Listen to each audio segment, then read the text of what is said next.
ingénieur pédagogique au JPFTLV du rectorat de Besançon. Et on a contacté Serge il y a maintenant 3 ans, parce que les open badges nous intéressaient. Moi, j'étais tout nouveau dans le JIP à ce moment-là. Et puis depuis, on a enchaîné un certain nombre de projets qui duraient la plupart du temps, ou en tout cas qui étaient financés la plupart du temps pendant un an. Du coup, ça nous en fait peut-être 5 ou 6 d'affilée. Ça nous a permis de voir ce qui marche, ce qui ne marchait pas, et un petit peu aussi les réactions des gens face à ce nouvel outil. Et plutôt que de reproduire un petit peu les vidéos habituelles où les gens présentent leurs projets, je me suis dit que vu le nombre de projets qu'on avait, ça pourrait être intéressant aussi de montrer les réactions, on va dire le côté un petit peu réfractaire aux open badges qu'on avait rencontrés, de manière à ce que les gens soient avertis quand ils se lancent là-dedans et que derrière, ils avaient prévu des munitions pour parer à ça. Voilà. Alors, mon PowerPoint, il est là. Donc, il faut que tu fasses ton partage d'écran. Mm. Impeccable. Voilà. Est-ce qu'il passe bien? Oui, oui. Oui. Donc, vous verrez, hein, il est assez minimaliste, mais bon, on n'a pas énormément de temps en ce moment pour faire des animations 3D. Donc, comment faire échouer un chouette projet en y incluant des open badges? J'avais initialement aussi proposé un autre titre, c'est le guide des mauvaises pratiques pour faire échouer un beau projet. Alors, bien sûr, il y a beaucoup de sous-entendus dans ces titres, hein, c'est-à-dire qu'est-ce qu'un chouette projet, c'est quoi une mauvaise pratique, pas mal de choses qui seront tout à fait discutables après. Et du coup, également, quelle est ma légitimité pour parler de mauvaises pratiques, hein? Bien sûr, j'en ai aucune. Mon point de vue, il est personnel, par contre, il est argumenté. Donc, au fur et à mesure, quand je vous parlerai des différents projets, des différents cas que j'ai pu rencontrer, je vous indiquerai pourquoi j'estime que ça aurait pu être mieux. Ceci étant, je ne citerai pas en détail les projets pour ne pas forcément impliquer les partenaires qui n'ont jamais à qui j'ai jamais forcément parlé du fait que je ferai le webinaire aujourd'hui. J'essaierai de décrire dans la mesure du possible pour que vous compreniez un petit peu à chaque fois ce qu'on faisait. De mon point de vue, en tout cas, tous les projets qu'on a menés, il y a de la réussite dedans. Je dirais, comme dans tout projet, il n'y a jamais une réussite à 100%. Mais voilà. Moi, je vais vous présenter le côté obscur de la farce. Ça ne veut pas dire que les projets se sont résumés à ça. Je voudrais aussi rassurer tout le monde. Et puis aussi, quand on parle de mauvaises pratiques, il faut aussi réfléchir au contexte de chaque structure qui va décider d'utiliser des badges, voir quels sont leurs besoins, quels sont les publics aussi de ces structures, les ressources qu'elles ont, penser à l'information qu'elles ont à propos des open badges initialement et de la formation qu'elles veulent initier pour comprendre un petit peu mieux ce que c'est. Clairement, hein, plus les gens sont formés à l'utilisation des open badges, en général, meilleur est le projet. Alors, l'autre intérêt de ces mauvaises pratiques, entre guillemets, je ne sais pas si vous connaissez l'exercice ou la méthode créative. Quand on veut monter un projet un peu innovant et que les idées ne viennent pas, on peut réfléchir à l'inverse, c'est-à-dire, tiens, qu'est-ce qu'on peut faire pour que ce projet, il échoue bien? Et en listant tous les échecs, en général, c'est assez drôle d'ailleurs, par effet miroir, derrière, on peut structurer le projet en se disant, on ne va pas faire ça, on va plutôt faire l'inverse. Et donc là, en voyant les différents exemples, ça peut vous donner des pistes derrière pour faire quelque chose qui tienne la route en voyant ce qui n'a pas marché. Alors, des types de mauvaises pratiques, je vais aller assez vite là-dessus, parce qu'après, elles seront détaillées dans un certain nombre de cas. Donc, pour moi, qu'est-ce que c'est qu'une mauvaise pratique? C'est quelque chose qui n'amène à rien de plus par rapport à l'existant. Des pratiques qui sont complètement artificielles par rapport à la situation, aux situations existantes, qui prennent du temps, évidemment. Le truc chronophage, c'est vraiment pas ce dont on a besoin. Qui creusent encore plus les écarts entre les bénéficiaires, qui poussent à la défiance plutôt qu'à la rigueur. Et alors, à la défiance plutôt qu'à la confiance, initialement, je pensais à ça, mais en fait, je pense que c'est juste la rigueur. Si les choses sont faites de manière rigoureuse, la confiance s'installe. Des pratiques qui sont très floues, et ça aide pas beaucoup à la mise en œuvre des open badges. Et enfin, focaliser complètement sur l'outil numérique, le badge. Je pense qu'au sein de Reconnaître, vous avez sans doute un avis semblable au mien, c'est-à-dire que l'outil, il est là pour être utilisé et que ce qui compte finalement, c'est la méthode et la reconnaissance des compétences. Si à mon sens, hein, j'espère pas dire quelque chose d'interdit, mais si quelque chose marche mieux que les open badges pour reconnaître les compétences, les œuvres de chacun, ben, allons-y, laissons les badges de côté et prenons ce qui marche le mieux. Voilà.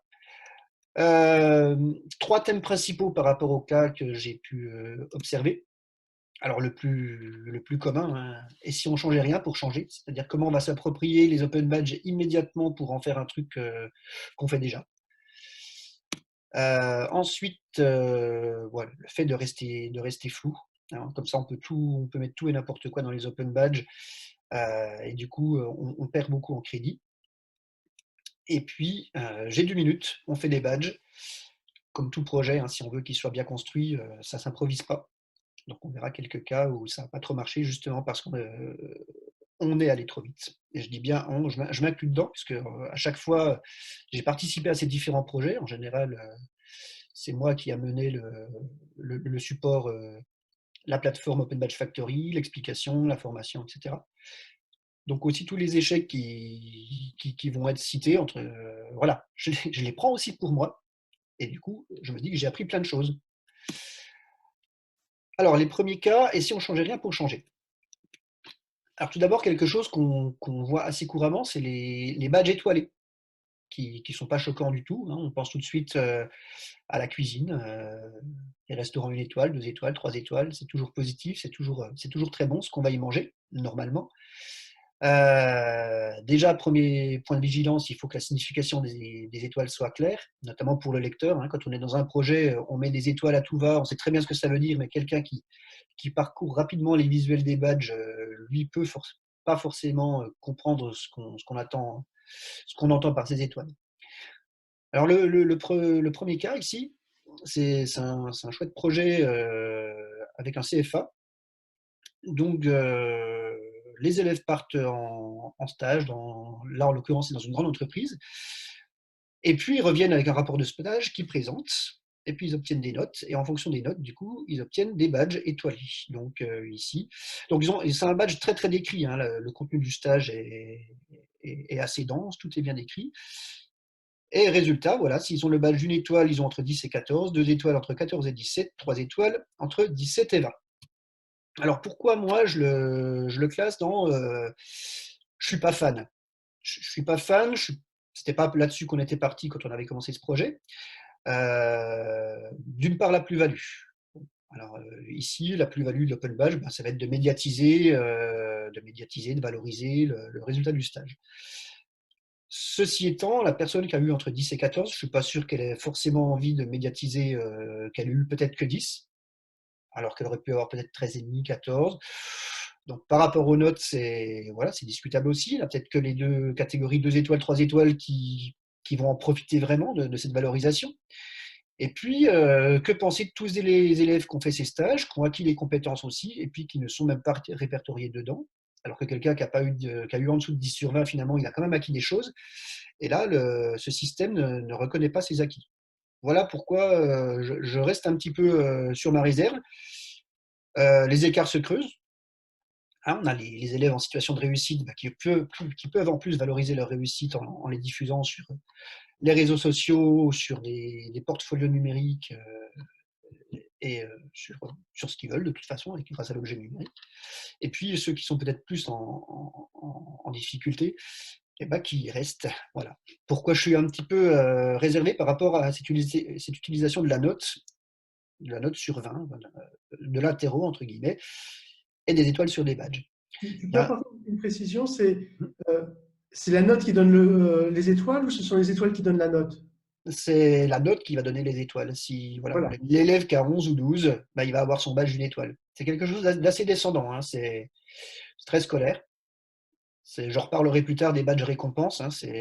Voilà, ça a ses limites. Ceci dit, ça, c'est des badges qui sont parce que bien préparés par les collègues. Les élèves sont bien préparés par les collègues.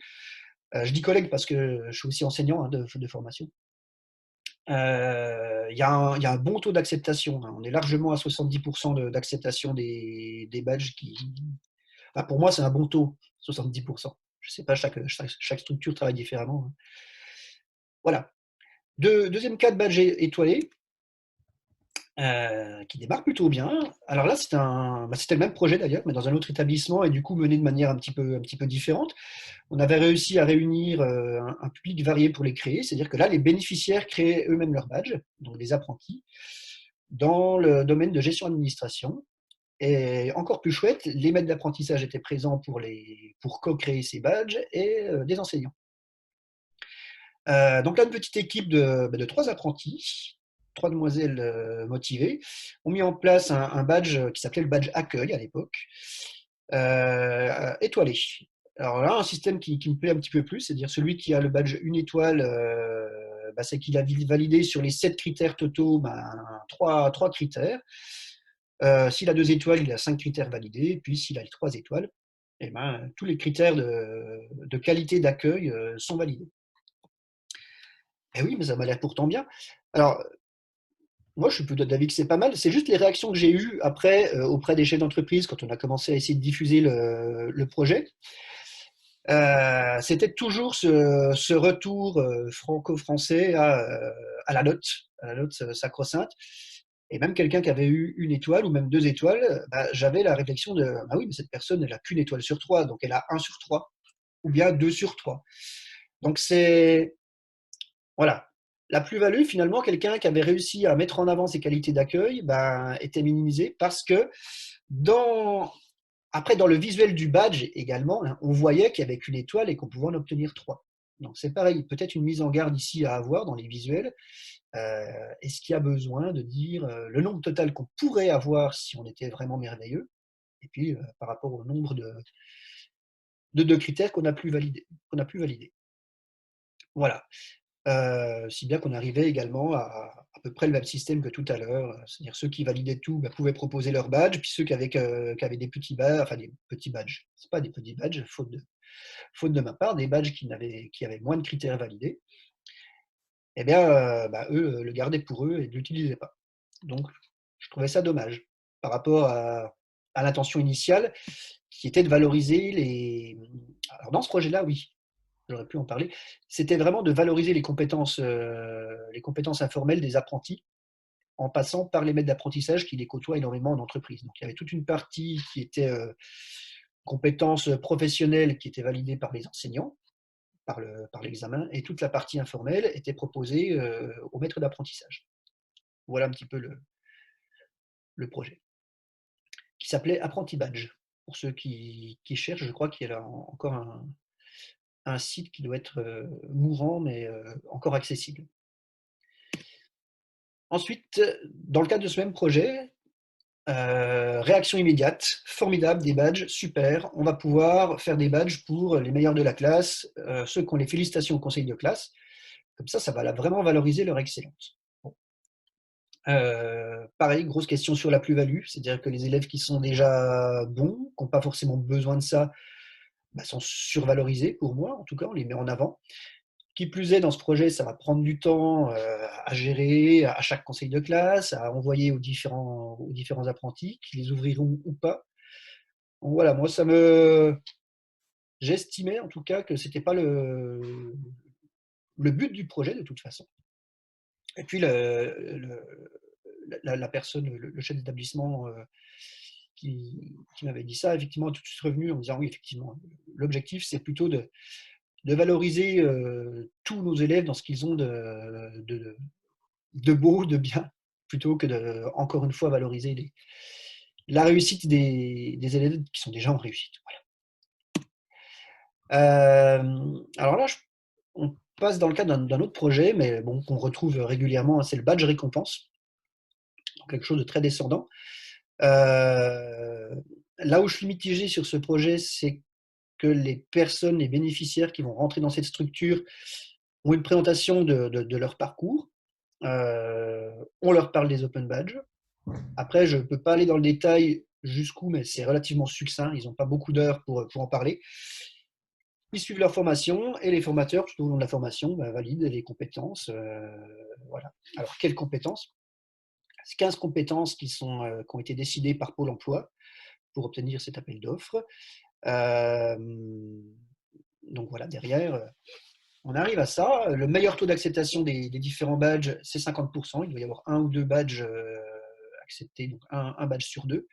Les plus faibles taux d'acceptation, nous, on les a autour de 24%. Donc une personne sur quatre seulement accepte les badges récompenses. Et j'ai fait une moyenne à la louche, hein. Je n'ai pas pris la calculatrice, mais en gros, on est autour de 34% d'acceptation des badges dans le cadre de ce projet. Donc pour moi, c'est un petit peu décevant, hein. On tombe sur les taux récurrents de un tiers, en gros, quand c'est de la récompense descendante. Les gens ne sont pas du tout. Le problème, je pense, surtout dans ce projet, c'est que les badges ne sont pas utilisés comme des objectifs de formation. Ils arrivent un petit peu à la fin pour valider, pour survalider les acquis. Et je ne suis même pas sûr, mais là, je ne suis pas assez dans ce projet-là pour le savoir. Je ne suis même pas sûr qu'ils soient présentés les 15 initialement comme des objectifs à atteindre. En tout cas, que la motivation soit vraiment au rendez-vous dans l'utilisation du badge. Voilà.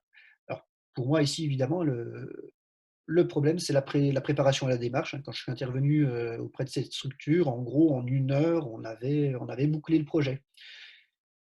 Donc, évidemment, hein, c'est en 1 heure verrouiller un projet avec 15 badges et toute une stratégie, c'est carrément insuffisant. Voilà. On pourra en reparler après, hein, bien sûr. Ensuite, les badges horizon. Donc les badges qui s'éloignent, bien qu'on valide de plus en plus de critères. Souvent utilisés comme des carottes par les délivreurs, comme des carottes et puis aussi comme des fouets plutôt, où au bout d'une certaine échéance, on dit tu vois, hein, si tu avais un petit peu plus travaillé, tu aurais pu obtenir le badge, mais là comme tu n'as pas pu, hein, tu l'auras pas. Donc c'est un truc un petit peu, voilà. Je suis pas fan non plus. Il y a un autre cas, et je vous présenterai encore un autre cas après qui est assez proche. C'est pareil, il a bien validé les critères, mais on préfère attendre un petit peu, au cas où il me donne une raison de ne pas lui donner. Hein, là, on arrive bien sûr sur des cas de défiance. C'est-à-dire qu'à un moment donné, le bénéficiaire, quelle confiance il a dans le délivreur pour valoriser ses compétences si, quand il a validé tous les critères, on lui dit oui, mais quoi, voilà. La plus-value, bon, je ne suis pas certain, à mon avis, au bout d'un badge qui n'est pas obtenu alors que les critères sont validés, bon, le bénéficiaire, il arrête de jouer. Et puis, ceux qui valident tout du premier coup, en général, comme ils ont une belle image, eux, on les fait pas attendre. Alors, ça rejoint énormément le cas suivant, hein, le badge si je veux. Pourtant, celui-là, il était chouette au départ, hein, c'était encore une fois avec les apprentis ici. Là, badge délivré selon des critères précis, dans un cadre précis, conditionné par la volonté d'une personne extérieure. Ça, c'est ça qui a beaucoup bloqué. Et qui a d'autres critères que ceux qui sont dans le badge. Alors, un exemple plus particulier. Le badge qui avait été imaginé, c'était le badge ponctualité au travail. Puisqu'on sait que les apprentis, parfois, pas toujours, hein, bien sûr, parfois, sont plus motivés par le travail en entreprise que par le travail à l'école. Et donc, ils peuvent mettre en avant un certain nombre de qualités au travail, alors que dans le système scolaire, ils ne montrent pas ces qualités. Donc, on s'est dit, voilà, un badge ponctualité au travail, délivré par le maître d'apprentissage, donc un professionnel, et qui suit des critères précis. Jusque-là, il n'y a pas d'erreur. Ça peut derrière, lorsque l'apprenti se créera son CV numérique, mettre en avant une belle qualité, donner confiance à un professionnel pour un recrutement. Très chouette. Sauf que dans le système, les enseignants sont intervenus, un en particulier, où il a demandé, donc, voilà, c'était une sorte de référent, je n'ai pas bien compris son rôle au sein de la structure, où il expliquait que lui, c'était lui le goulot, l'entonnoir, c'est-à-dire que les maîtres d'apprentissage, effectivement, avaient le droit de délivrer des badges, comme ponctualité au travail, si lui, il voulait bien, s'il était d'accord. Et il détaille sa réflexion. Donc à condition que l'élève soit également ponctuel dans son établissement scolaire.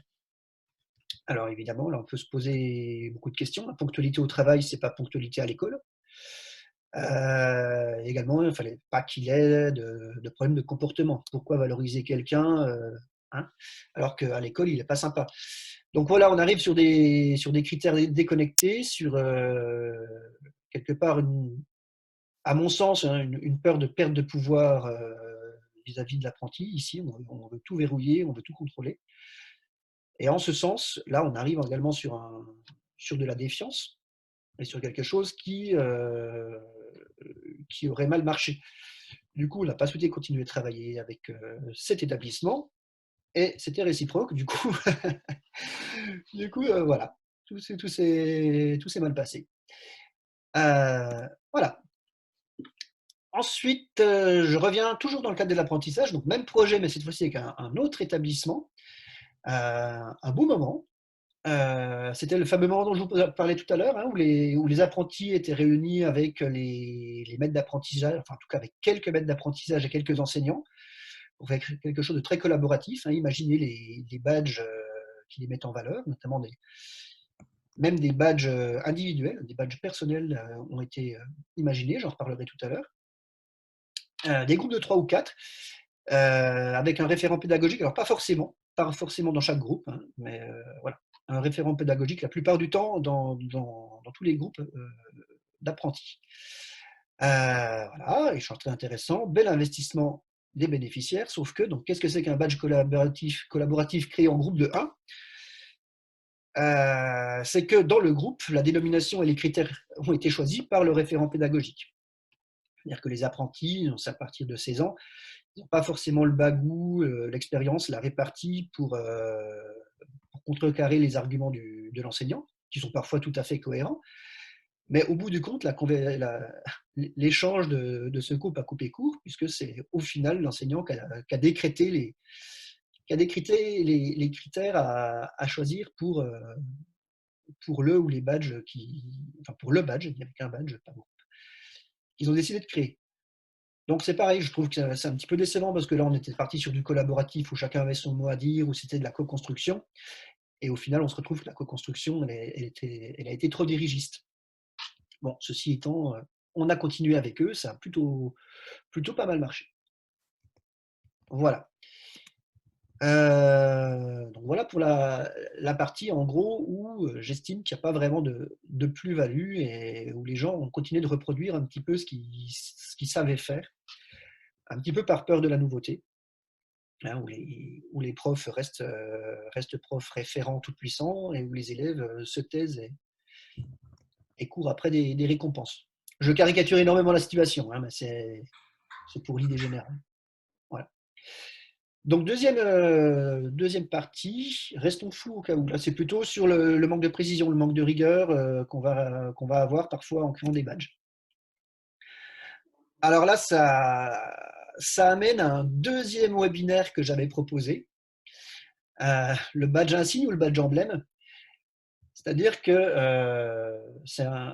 la méthodologie Open Badge, c'est un outil tellement puissant, je trouve, de réflexion sur ce qu'on pense, sur nos attentes, sur nos besoins, sur la mise en évidence de ces besoins, que leur dénomination et leur critérisation, c'est un vrai challenge. Qu'est-ce que j'entends par ce badge ? Eh ben, c'était un chef d'entreprise qui me disait, eh ben moi, pour recruter un nouvel employé ou même un apprenti, qu'est-ce que je recherche comme qualité ? Eh ben, c'est très simple. Moi, il faut qu'il vienne, il faut qu'il soit motivé, il faut qu'il soit travailleur, investi, il faut qu'il soit volontaire. Alors, chouette, c'est des belles idées. On a commencé à travailler avec ça. Sauf que quand on a commencé à réfléchir à être motivé, travailleur, investi, volontaire, on s'est aperçu que alors, c'était des choses qui pour lui étaient très importantes, qui pour lui étaient différentes, mais quand on creusait les définitions et la critérisation, c'était tellement interconnecté que c'était très très difficile de les distinguer. Celui qui a le badge investi et celui qui a le badge volontaire, qu'est-ce qu'ils ont montré de différent ? C'est pas évident, c'est vraiment pas évident. Du coup, il y avait une vraie réflexion derrière de tri des intitulés de badge et de leur critérisation pour s'assurer que c'est vraiment des badges qui sont différents les uns des autres. Trop de badges semblables tue le sens. Voilà, pour un lecteur derrière, un lecteur de badge, pour un recruteur en entreprise, par exemple, parce que dans les projets que j'ai accompagnés, c'est quand même en général vers ces personnes qu'on se dirige. C'est très difficile de comprendre quelqu'un qui est à la fois motivé, travailleur, investi, volontaire, quelles sont les différences entre tout ça. Donc si on l'enfloute, lui, du coup, il devient méfiant et ça perd du sens. Les open badges perdent du sens.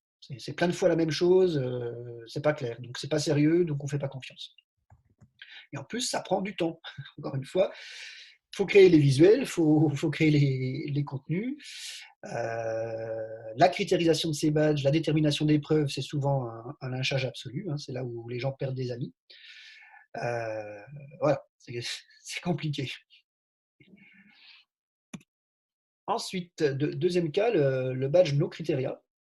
Je l'ai appelé comme ça parce que c'est parfois très très flou. J'ai pris un exemple d'un des projets qu'on accompagne, le badge prise de recul. Alors, dans la partie critères, on se retrouve avec la prise de recul et la capacité à faire preuve d'objectivité. Je ne sais pas, parce que j'ai vos petites vidéos à la place du bout de mon texte, j'imagine à prendre de la distance pour analyser les faits, les situations et les intentions, je ne sais pas quoi, avant d'agir ou de prendre une décision. Donc, même la définition, j'ai un peu de mal à la cerner. Du coup, la critérisation derrière, c'est pas évident. Comment je critérise ça? Comment je peux prouver que quelqu'un a pris du recul? Comment je peux prouver que quelqu'un a fait preuve d'objectivité pour pouvoir valider des critères? En tout cas, si je prends cette définition comme critère. Alors là, c'est pareil, ça peut être une discussion à la suite du webinaire qui pourrait être très intéressante. C'était utilisé comme des badges d'objectifs dans une formation. Du coup, si je veux obtenir prise de recul, moi, franchement, j'aurais du mal à bien saisir. Pour moi, c'est un peu flou. Les critères ne sont pas clairs. La définition ne me suffit pas. Voilà. Qu'est-ce que je dis? Il est très théorique.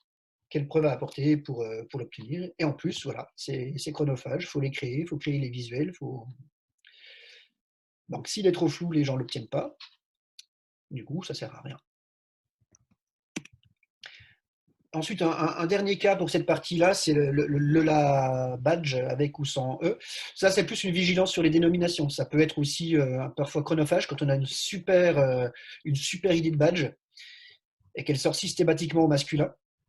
Je pense qu'à notre époque, maintenant, on a compris que le masculin, c'est chouette, mais le féminin, c'est tout aussi important. Et du coup, on se retrouvait dans un très beau projet, donc, qui a évolué. Hein. Je pense que vous en avez peut-être entendu parler avec une entreprise d'insertion qui s'appelle Intermed, dans laquelle au début, effectivement, les dénominations arrivaient au masculin. Donc on a retravaillé ça ensemble, bien sûr. À la place de polyvalent, on a eu polyvalence. À la place de créativité, investissement, réactivité. Mais en tout cas, c'est un écueil à éviter, hein, parce que c'est un petit peu malvenu de tout mettre au masculin. Ça suppose que, bien sûr, c'est les garçons qui ont toutes les qualités et que les filles, bon, bah, voilà.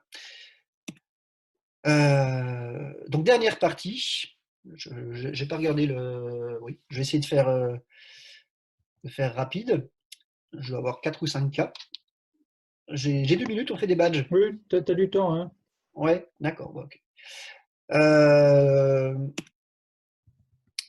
Le badge appel d'offres. Alors ça, je pense qu'on va avoir beaucoup de partenaires qui vont le subir.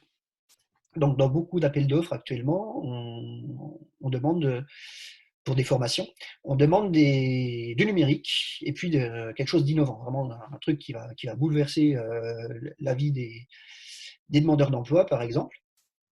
Et du coup, on a des organismes de formation qui répondent à ces appels d'offres en proposant les open badges et qui font appel à nous. Et ben, c'est un petit peu le cas dont je vous parlais au début. Hein. Ils font appel à nous. Voilà, donc tentation d'utiliser les open badges pour obtenir des marchés. Pourquoi pas? Moi, je trouve que c'est un argument comme un autre, encore une fois, je ne juge pas là-dessus. Par contre, après, sur la méthodologie et sur la manière de faire, il y a peut-être des réserves à avoir. Déjà, focaliser le projet sur l'outil. Une fois qu'ils ont compris comment la plateforme Open Badge Factory fonctionnait, et ben, en gros, on m'a dit qu'ils avaient autre chose à faire, que je pouvais rentrer chez moi. Gentiment, hein, bien sûr, ils sont très sympas, ces gens, c'est pas le problème. C'est juste que s'arrêter à l'outil, à mon avis, on passe à côté de l'essentiel. Et du coup, comme prévu, hein, ces badges ont été utilisés en version récompense, donc qui viennent certifier à la fin de la formation les compétences attendues, compétences définies par Pôle emploi, ici en l'occurrence. J'en dire heureusement, au bout d'un temps, à force de l'utiliser, les gens sont quand même aperçus du potentiel de la méthode plus que de l'outil lui-même. Et si j'ai bien compris les échanges auxquels j'ai pu assister, ils ont fait un petit peu évoluer quand même leur formation. C'est quelque chose de plus ouvert et où il y a quand même déjà un peu plus de réflexion dans la manière d'utiliser le badge, plus comme objectif déjà que comme récompense surprise à la fin. Voilà. Le badge que j'appelle mon enfin, c'est un peu le gars qui débarque. Toujours la même situation des apprentis. Je vous parlais tout à l'heure de badge individuel. Donc je leur avais expliqué qu'on pouvait très bien se créer son propre badge et puis derrière aller demander à des personnes référentes de le faire valider, de le délivrer. Et du coup, j'ai eu un apprenti formidable qui a créé un badge professionnel numérique, quelque chose comme ça, de lui-même, qui est venu me voir dans mon bureau. Donc, il a fait la démarche de venir au rectorat. Enfin, voilà. Bref, quelqu'un de très motivé au début. Pour son badge sur mesure. Très chouette. Je me dis, voilà, il y en a qui ont compris, très bien. Enfin, qui ont compris en tout cas ce point de la démarche. Pourtant, dans ce cas-là, peu de badges demandés. Et puis, les créations sur mesure n'ont jamais été demandées par leur auteur, même à leur maître d'apprentissage. Très surprenant. Moi, j'étais très déçu, du coup, je m'attendais à quelque chose de vraiment efficace. Hein. Quand on crée son propre badge, on se dit que la personne est motivée pour l'obtenir. Grosse réflexion là-dessus, est-ce qu'on n'a pas suffisamment expliqué? Alors, c'est vrai qu'il y a eu un gros forcing au début sur de 2 à 3 demi-journées de travail avec les apprentis.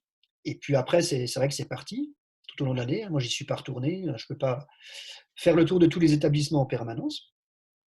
Alors peut-être que les référents pédagogiques sur place n'ont pas rappelé régulièrement le projet, les objectifs. Peut-être qu'on n'a pas non plus sollicité suffisamment les maîtres d'apprentissage.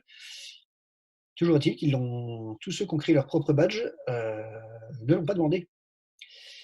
Donc voilà, faut bien se méfier de ça, je pense. Même pour des gens qui sont très motivés au départ, il faut s'assurer que la dynamique soit entretenue tout au long du projet, parce qu'on peut avoir finalement des résultats un petit peu en deçà de ce qu'on imaginait. Alors que là, pour le coup, moi je trouvais que l'utilisation du jeune de 16-17 ans qui lui-même détermine les compétences qu'il estime avoir et après va auprès de ses référents pour les faire valider, lui, il avait compris pas mal de choses pourtant. Bon, voilà, petite déception, petit pincement au cœur. Et puis, oui, l'outil Open Badge, qui est formidable, et puis en même temps qui se réduit à lui-même pour beaucoup. Beaucoup de gens pensent que voilà, quand on connaît la plateforme, on comprend tout aux Open Badge. Je ne sais pas, bon, après, discussion ouverte, mais je pense qu'on en est loin. On en reparlait encore récemment avec une structure qui les utilise. Hein, elle se disait, si un jour on n'a plus les moyens de se payer une plateforme, on peut continuer sans plateforme. Hein, ce seront des badges signés, tamponnés en papier. On pourra faire des photocopies, les scanner, les mettre sur les réseaux sociaux. Alors effectivement, ce ne sera pas aussi sécurisé, mais voilà, la méthodologie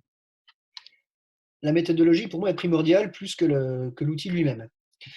Qu'est-ce que je disais? Donc la philosophie de reconnaissance, les stratégies de parcours, voilà tout ce qui est stratégie de parcours, les badges clés, etc. Enfin tout ce qu'on peut créer de motivant, tout le côté gamification complètement passé à côté pour se dire voilà, on crée des badges, on les donne. C'est quand on comprend en tout cas les open badges que par la plateforme. En tout cas, moi je travaille avec Open Badge Factory, donc je ne peux pas trop juger les autres. Open Badge Factory, il y a 2 ans et demi, ne permet peut-être pas tout ce qu'on peut faire maintenant, évidemment. Non, maîtriser Open Badge Factory maintenant dans tous ses aspects pousse forcément, je pense, à faire quelque chose de beaucoup plus axé réseau et formation tout au long de la vie que ça ne permettait il y a encore ne serait-ce qu'un an même. Voilà, donc si c'est se focaliser sur je sais créer un badge et le délivrer, où est la plus-value, bon, ça permet de diffuser évidemment sur les réseaux sociaux, sur des CV numériques, les compétences qu'on a acquises. Mais toute la stratégie du formateur, en tout cas, ou de l'accompagnant, n'est pas utilisée. Donc je trouve que c'est un petit peu dommage. Et encore une fois, dans ce cas-là, encore faut-il que le badge soit accepté. Hein, si les 3/4 des bénéficiaires n'acceptent même pas les badges pour différentes raisons, quel est l'intérêt du projet? Ah oui, bon, le grand classique hein, qui est lié à la préparation au badge, lequel badge. C'est-à-dire que la procédure, au bout d'un moment, on ne se souvient pas, du coup on ne fait pas. Ça, je l'ai eu pas mal de fois. Au bout de plusieurs mois, le référent de structure me dit oui, mais ça y est, là on commence à avoir des demandes, mais je ne sais plus comment on fait. Puis eux, par quel canal ils doivent me demander en fait. Donc obligé de tout recommencer dès le départ. Donc encore une fois, c'est un mea culpa, c'est aussi peut-être à moi d'accompagner et puis d'être plus à l'écoute et d'être plus en continu avec les personnes qui sont dans ces projets pour qu'ils se souviennent bien comment on fait. Des taux de délivrance bas parce que les bénéficiaires ne se souviennent plus de la procédure de demande. Et puis la même chose, taux de délivrance bas parce que les délivreurs ne se souviennent plus non plus de la procédure de délivrance. Moi, j'ai un cas sur un projet très chouette dont je n'ai pas encore parlé. C'est un projet qui porte sur les élèves qui n'ont pas été, qui sont un petit peu après le bac dans le flou complet dans leur orientation et qui sont récupérés par certains établissements scolaires. Et l'idée, c'est que pendant l'année où ils n'ont pas réussi à avoir l'école post-bac qu'ils souhaitaient, ils sont encadrés par cette structure et puis on en profite pour valoriser un maximum de compétences, de savoir-être, d'expériences qu'ils vont acquérir tout au long de cette année. Alors ça marche dans pas mal d'établissements et puis dans un établissement notamment. Et ça fait oui, 3-4 fois que la personne me demande comment se connecter à Open Badge Factory. Donc bon, à un moment donné, je ne vais pas faire les choses en boucle. Donc, bien penser à former les bénéficiaires et les délivreurs. Si c'est un projet qui est bénéficiaire des livreurs, hein, quelque chose qui est relativement descendant, pour qu'au moment des délivrances, il n'y a pas de problème, il n'y a pas un blocage supplémentaire qui repousse tout ça. Petit bilan, du coup, je vous disais au début, dans un projet dit innovant, par exemple, pour créer quelque chose de nouveau, on peut fonctionner en effet miroir. Donc, j'ai essayé de relever un petit peu les différents badges ou les différentes pratiques, les différents cas que je vous ai cités, pour essayer d'imaginer en face ce qu'on peut faire. Alors là, c'est quelque chose de totalement ouvert.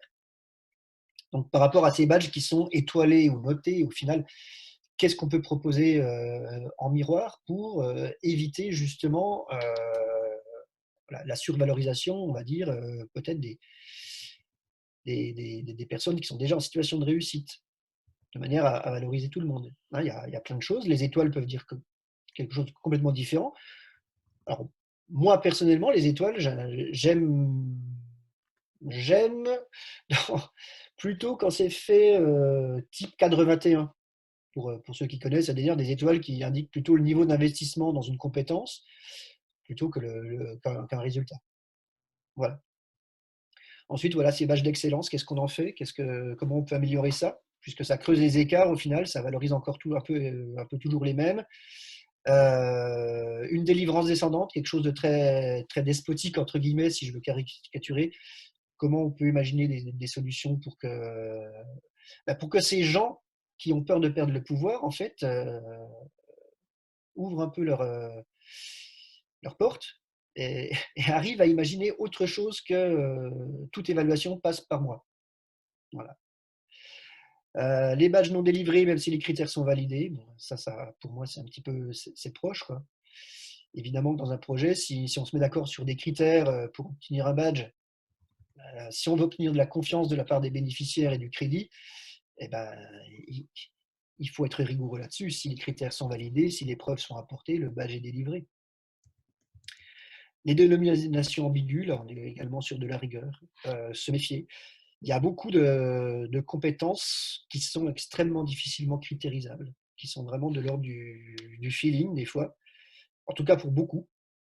On arrive toujours à trouver des choses, mais on n'arrive jamais à un consensus général. Il y a toujours des gens qui grognent à la fin en disant « Ah non, mais c'est pas ça.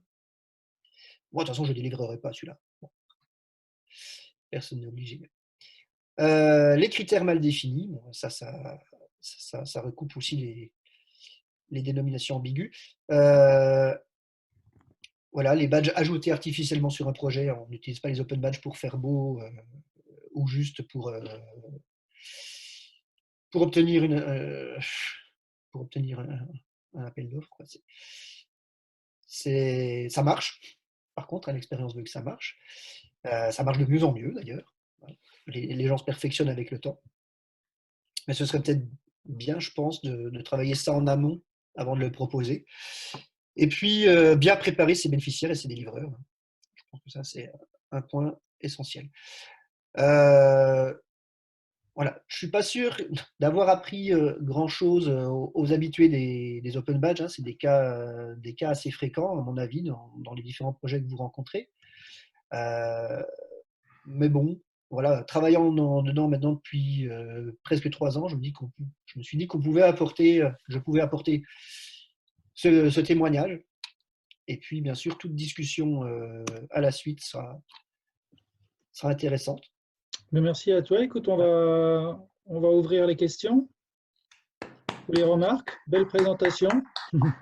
Merci Serge. Merci. Alors, je voudrais dire, Frédéric, merci beaucoup pour cette présentation, parce que moi, tu imagines, je buvais du petit lait en t'écoutant. Tu as absolument relevé tous les travers qu'on peut imaginer dans les badges. Et je pense qu'on peut avoir vraiment une discussion très riche à partir de ton constat là. Donc, merci beaucoup pour cette présentation. Mais c'est toi qui m'as appris, Serge.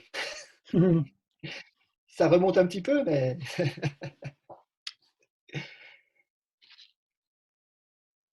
Alors, je vois plus grand-chose. Je vais juste ouvrir une fenêtre et je reviens. Oui.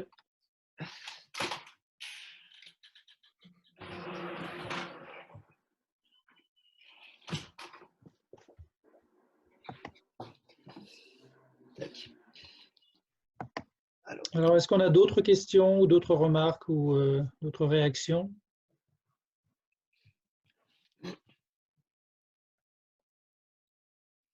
Par rapport aux personnes, notamment du dispositif Louvre-Boîte, qui découvrent les open badges de mémoire?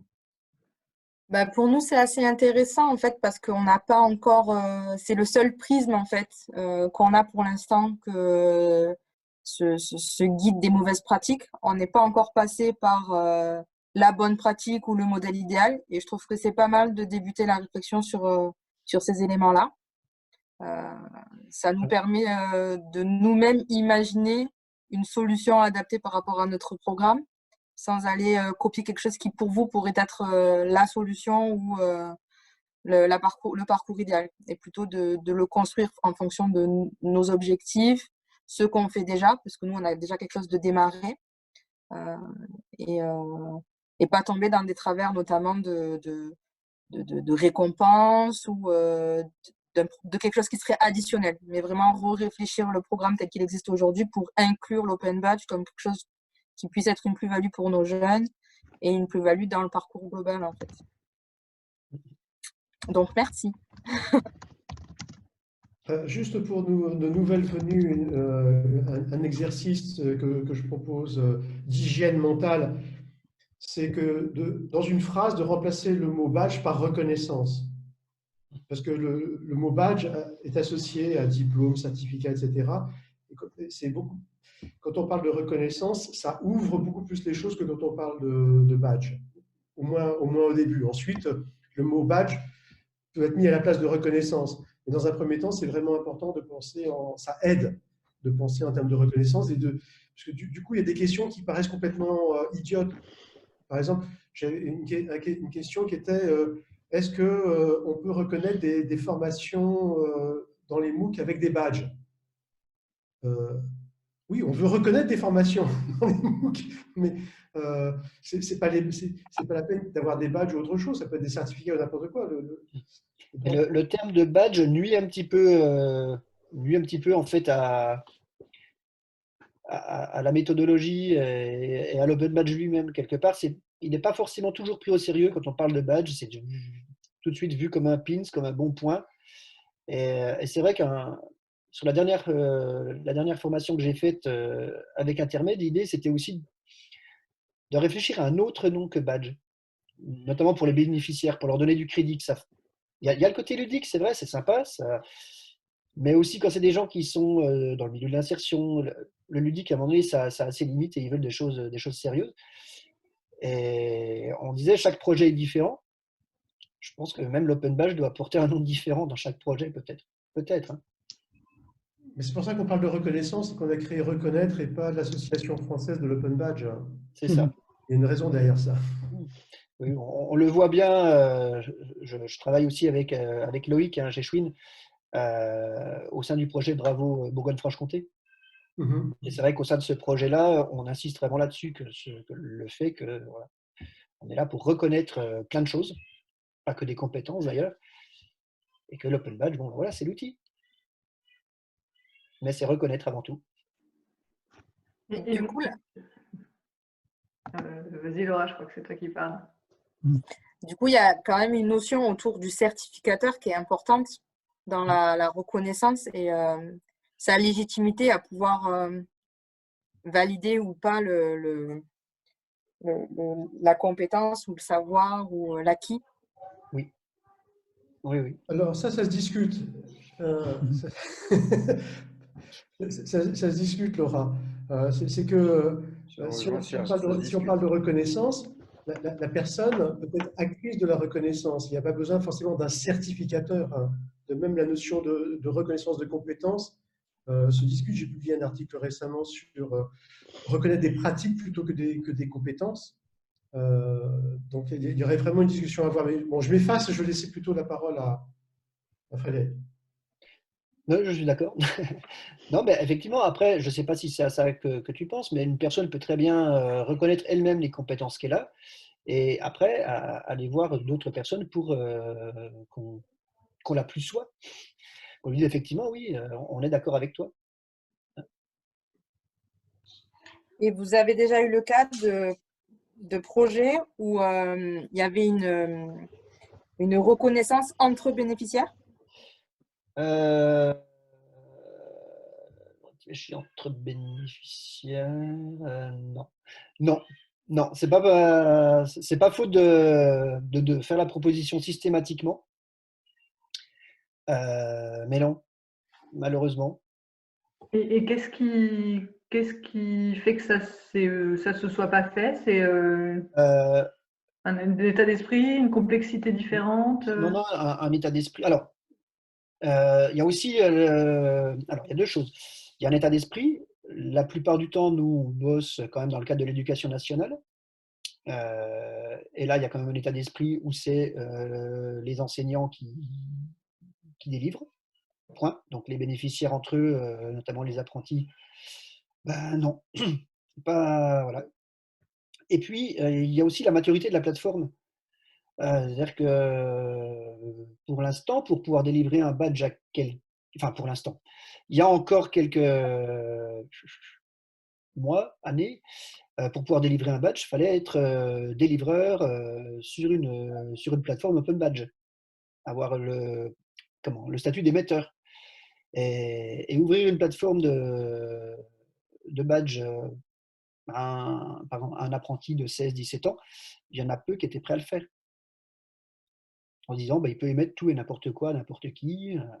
Voilà. Donc il y avait aussi cette réticence-là. Maintenant, il y a des systèmes différents qui permettent ça, bien sûr.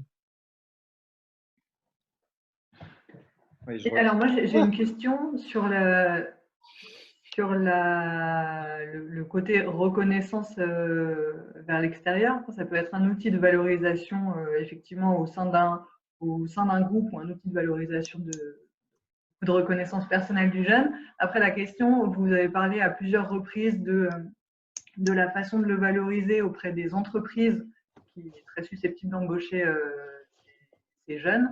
Alors, je ne sais pas si on parle encore de ces jeunes en apprentissage ou si c'est… Enfin, je ne sais pas dans quel écosystème sont ces entreprises, mais je voulais un peu savoir quelle est la connaissance des entreprises sur ces systèmes-là et même de manière très pragmatique. Concrètement, un recruteur, il fait quoi? Il voit un badge sur un… Alors, c'est le gros chantier, je pense qu'on va être tous d'accord. Oui, c'est diffusé au maximum. Alors, concrètement, hein, c'est le point faible du système Open Badge, c'est qu'il n'est pas encore suffisamment connu. Après, on peut s'appuyer sur plein de gros exemples existants, hein. On peut passer par IBM, par Disney, par la SNCF, par Orange, par plein de choses pour appuyer un petit peu le discours. En tout cas, quand j'ai démarché auprès d'entreprises, en tout cas systématiquement, ils trouvaient ça bien. Que ce soit des petites entreprises ou des choses plus grosses, ou même des entreprises intérim, des grosses entreprises intérim, me disaient mais c'est formidable votre truc, ce serait bien qu'on l'utilise, etc. Sur les petites entreprises, bon, ils n'ont pas les moyens, ils ont autre chose à faire. Après, bon, maintenant, ils savent que ça existe, celles que j'ai démarchées, ils savent que ça existe, et du coup, bon, si un jour on leur propose, ils sauront qu'il suffit de cliquer dessus sur un lien et ils voient ce qu'il y a dedans. Sur les plus grosses, c'est différent. Certains se l'approprient. Donc, un des projets qu'on a mené justement avec des apprentis nous a amené à entrer en contact avec une grosse entreprise. Le responsable R&D m'a contacté en disant c'est formidable le truc.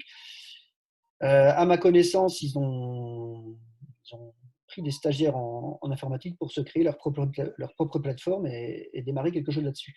J'ai pas de nouvelles depuis, comme c'est quelque chose d'assez gros, j'ai pas osé les recontacter derrière. Mais voilà, certains sont intéressés. Mais effectivement, les petits patrons, les PME, pas évident de les informer tous, quoi. Après, je pense que c'est la mission des gros projets comme Bravo BFC chez nous en Franche-Comté, comme l'association Reconnaître, comme tous les projets grandes régions existants en France. On est là pour diffuser. Mais effectivement, c'est là que le bas blesse. Enfin, à moins qu'il y ait d'autres infos, de mon côté, c'est un des gros freins aux open badges, sa connaissance, quoi. Je pense qu'il y a un autre frein, c'est la façon dont on pense le badge. C'est-à-dire que quand on avait un badge, on le mettait dans son backpack. Alors, quelqu'un qui a un seul badge va pouvoir montrer un badge. Et ce sur quoi on travaille, c'est des outils de visualisation, parce que ce n'est pas la même chose de dire que j'ai ce badge-là et de dire que nous sommes 100 à avoir ce badge-là. Et si parmi les 100, il y en a 80 dont les badges ont été endossés par des entreprises ou par d'autres personnes, du coup, mon badge à moi, il prend de la valeur. Et donc, c'est cette dimension collective qui n'a pas été exploitée proprement jusqu'à présent, qui commence à l'être peu à peu. On n'est pas encore là où on devrait aller, mais ce n'est pas la même chose de montrer un badge et de montrer toutes les personnes qui ont le même badge et comment ce badge-là est reconnu par d'autres. Bah, je suis d'accord avec toi, Serge. Mais à mon avis, le problème, il a un poil en amont. C'est-à-dire qu'à partir du moment où je reçois le lien et que je clique même pas dessus, où je me dis qu'est-ce que c'est que ce truc, c'est-à-dire que tout ce qui va derrière n'est plus utile. Donc derrière, il faut avoir aussi des gens curieux. Il y en a, mais après, bon, voilà, à nous de diffuser et d'en parler au maximum. Je sais qu'il y a plein de gens dans plein de projets qui le font et qui diffusent de plus en plus. Donc moi, j'ai bon espoir, hein. Je sais que dans le milieu de l'insertion avec Intermed, on a quand même fait quelque chose d'important. Je ne sais pas si vous connaissez un petit peu le système, mais Intermed fait aussi partie, enfin, en tout cas non, je pense que vous imaginez. Bref, d'une structure plus grande qui regroupe plein d'entreprises d'insertion qui s'appelle le COURAS. Et le COURAS, donc il y en a dans toutes les régions, si je ne m'abuse, et il y a même un COURAS national. Les gens de cette organisation sont aussi allés se former à Badjon-la-Normandie. Donc derrière, il y a peut-être aussi tout un milieu, tout un écosystème qui est sensibilisé aux open badges et qui a envie, dans l'insertion professionnelle, on a envie de valoriser tout ce que les gens font au quotidien dans les contrats qu'ils ont pour derrière obtenir un travail plus pérenne. Donc il y a aussi des branches entières comme ça qui poussent. Donc voilà, ça donne un petit peu confiance également. Merci pour ces précisions. Oui, tu voulais réagir? Tu as bien conclu, c'est la confiance, justement, c'est ça l'enjeu. C'est comment faire confiance, c'est ce réseau de confiance. Après, c'est vrai qu'on insiste toujours sur le réseau et le réseau de confiance, l'écosystème. Alors c'est vrai que c'est pas évident à appréhender dans un premier temps, mais c'est vrai que tant que tout ça n'est pas construit, on n'aura pas ce qu'explique Serge, c'est-à-dire que tant qu'on n'a pas le réseau de confiance, on n'aura pas la connaissance de savoir qui endosse qui, et puis un phénomène massif de confiance autour d'un open badge, autour d'un endossement. Donc c'est vrai qu'on insiste parfois un peu lourdement sur l'écosystème, etc. Mais c'est vraiment là l'enjeu, en fait. C'est comment Après, c'est aussi un phénomène de société qu'on doit faire basculer. C'est-à-dire qu'on est quand même dans une société de défiance et il faut la faire basculer plutôt dans un cercle vertueux de la confiance. Et quand il y a un enjeu de société, c'est forcément un peu plus long à mettre en place. Mais il faut qu'on soit patient et je pense qu'on est en train de structurer avec Reconnaître et avec différents projets de territoire tout ce changement de paradigme aussi. Et alors après aussi, je pense que l'enjeu au niveau des entreprises, c'est qu'il y a aussi, après nous tous, hein, on est tous formatés sur quelque chose de descendant, structuré sur des référentiels et non sur des expériences. C'est-à-dire que c'est des choses qui sont toujours maîtrisées. Alors que l'expérience, c'est pas maîtrisé, c'est justement quelque chose qu'on vit au jour le jour et puis qui se construit et sur lequel on va s'appuyer ou pas. Enfin, il y a toujours un moment donné où on va s'appuyer sur un échec, sur une expérience positive, négative, etc. Et c'est vrai que s'appuyer sur une expérience, c'est pas quelque chose que on sent tout de suite. C'est le vécu, c'est au fur et à mesure. C'est souvent à la fin d'une longue période ou d'une. Enfin, on dit toujours que la maturité arrive avec l'âge. Donc, c'est vrai que ça veut dire que l'expérience, on s'aperçoit du bénéfice de l'expérience après coup et après un certain vécu. Et comme tout l'open badge, c'est un peu tout ça mélangé, quoi. C'est travailler sur l'expérience, sur le vécu, sur la confiance. Et donc ça, c'est pas forcément le modèle qu'on a actuellement dans nos sociétés. Et ça se construit. Il faut que ça se construise lentement, mais sûrement, quoi. Je pense que c'est complexe, mais l'enjeu, le jeu en vaut la chandelle, à mon avis. Ouais, je suis d'accord. Ouais. Et puis, ce que dit aussi le X, ça résout un certain nombre de questions que tu as posées, mais tu as les réponses, donc c'était un peu rhétorique la façon dont tu posais les questions. Par exemple, c'est vrai que motiver travailleurs investis volontaires, faire des badges pour chacun de ces trucs-là, à partir du moment où on reconnaît des pratiques et pas seulement des compétences, si on reconnaît une pratique comporte tout ça. Et l'erreur que nous commettons, c'est de penser en termes de reconnaissance de compétences. C'est abstrait la compétence, y compris pour la personne elle-même. En revanche, de reconnaître des pratiques, parce que la compétence est partie intégrante de la pratique. Donc ça, c'est le biais que j'ai écrit là-dessus. Et il me semble que l'idée de compétence, c'est né dans les années 60. C'est vraiment un truc de manager. Et les approches compétences, ça a vraiment ses limites, quoi. Et le problème, c'est que les gens ils confondent la carte et le territoire. C'est pas du tout la même chose. Un référentiel, c'est utile pour s'orienter, mais c'est pas la norme sur laquelle on doit s'aligner. C'est un point de départ, c'est un point de référence. Et même quand on a dans un secteur industriel ou de service un référentiel, d'une entreprise à l'autre, les pratiques sont complètement différentes. Donc, il faut arrêter de prendre le référentiel comme étant la loi sur laquelle on doit s'aligner et de repartir des pratiques et de reconnaître des pratiques et la complexité qui s'intègre dans les pratiques. Le problème des approches compétences, c'est qu'on considère la personne comme étant simplement une conjonction d'attributs. On est ça, plus ça, et donc on est compétent. Mais non, on n'est pas compétent quand on est ça. C'est pas qu'une série d'attributs. Donc repartir de la pratique, à mon avis, c'est libérateur. Et pour revenir à l'exemple que tu avais donné, c'est un exemple que j'ai déjà cité, quand j'avais une discussion avec un centre d'apprentis qui travaille dans le domaine agricole, ils voulaient mettre en place des badges. Et comme toi, ils avaient compris, on ne va pas faire des badges pour se lever tôt le matin ou parce qu'on s'est lassé ses souliers. Mais ils sentaient que dans le badge, il y avait quelque chose d'intéressant. Et dans la conversation qu'on a eue, comme on parle des objectifs du développement durable, on a dit, mais pourquoi est-ce qu'on ne proposerait pas aux jeunes apprentis de devenir ambassadeurs pour un des buts du développement durable? Donc, je m'engage pour l'écologie, je m'engage pour l'égalité homme-femme. Et du coup, le badge devient un engagement, une projection.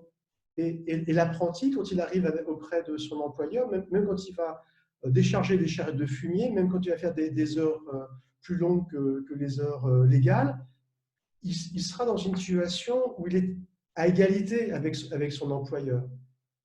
Comme ambassadeur du développement durable, je suis à égalité avec toi. Et à mon avis, c'est penser le badge comme étant un instrument de libération, et la libération, c'est se projeter dans le futur, et pas simplement de décrire ce qu'on était capable de faire hier. C'est aussi là où on veut aller, là vers quoi on veut s'engager. Et malheureusement, le badge, dans les exemples que tu as décrits, c'est souvent décrire ce qu'on était capable de faire ou ce qu'on n'a pas été capable de faire. Et penser le badge comme étant une projection vers le futur, donc un engagement, une reconnaissance, à mon avis, c'est aussi un élément important.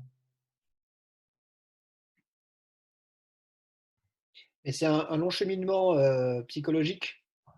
Quand tu abordes des gens à froid, c'est long. C'est très long à comprendre. Oui, Et c'est long. il faut démarrer doucement.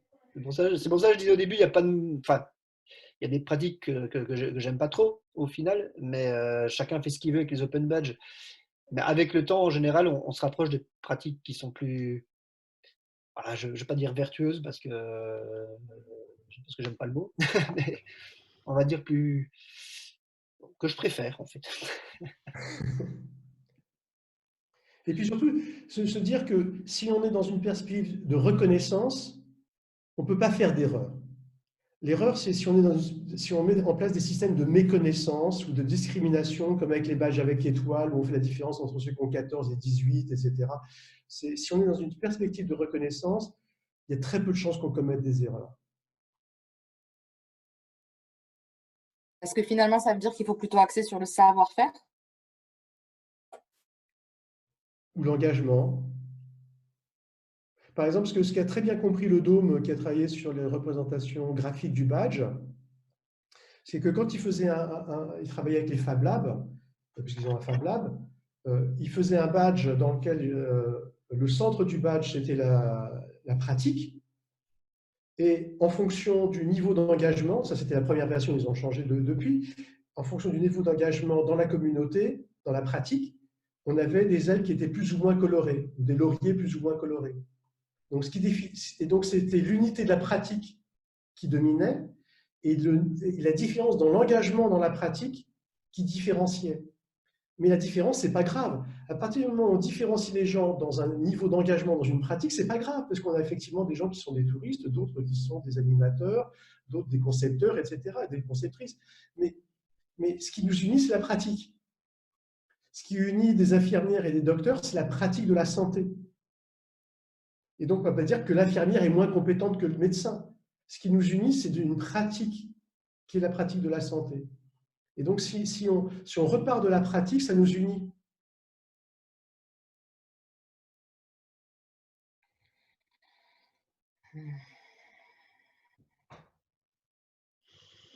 Alors, il est 7h15. Est-ce qu'il y a encore des questions? Moi, j'écoute volontiers, hein, je reste volontiers à l'écoute, je bois. Moi, j'en profite, du coup, on est là. J'ai encore une autre question. De quelle façon, enfin, est-ce que si on décide de rentrer d'utiliser ce système, on peut, plutôt que réinventer tout un tas de badges, j'imagine qu'il y en a un certain nombre qui pourraient peut-être correspondre, en tout cas pour partie, à ce que nous, on voudrait valoriser, reconnaître. Est-ce que on peut utiliser des badges créés par d'autres? Sous quelles conditions? Est-ce est-ce que les critères d'évaluation d'un badge peuvent évoluer dans le temps? Voilà.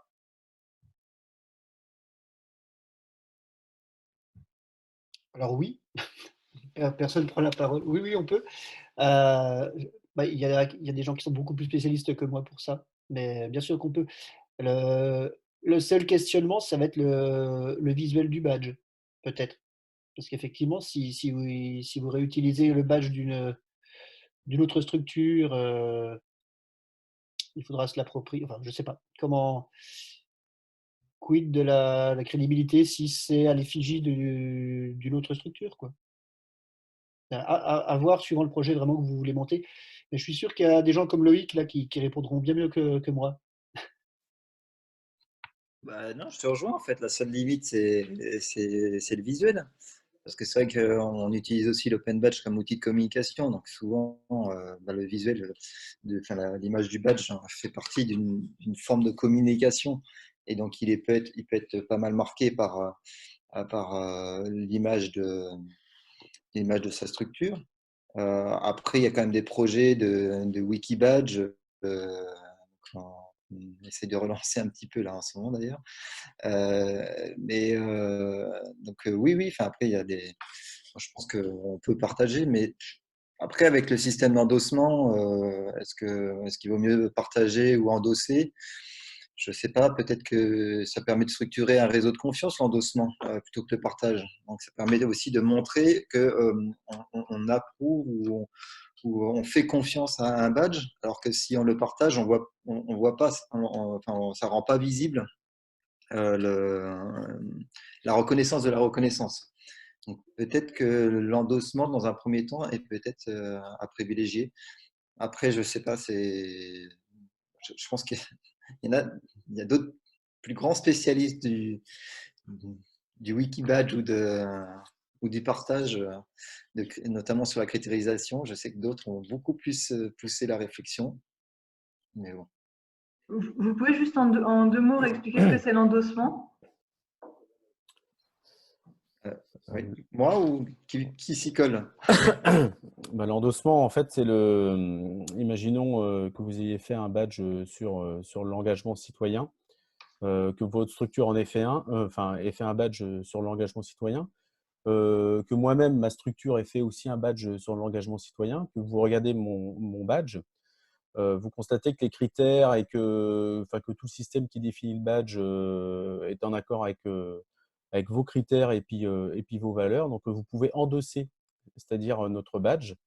Ce qui veut dire que toute personne qui demandera mon badge, en fait, le badge de ma structure, il aura en tant qu'émetteur ma structure, mais sera aussi identifié en fait sur le badge le fait que votre structure est en accord en fait avec tous les critères du badge, etc.